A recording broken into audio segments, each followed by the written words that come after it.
تسواهن وتسوى الكون وتسوى الدنيا والبيئة. أمه تدللتني سنين أبوس تراب رجليه. أحبك يمه. هذه أمي هذه أمي يلي تسألني على أم بهالحياة.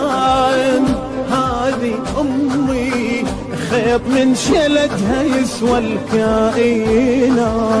هذه أمي هذه أمي من صفات الله شفت فيها صفات. هذه أمي لازم اتوضى لها مثل الصلاة.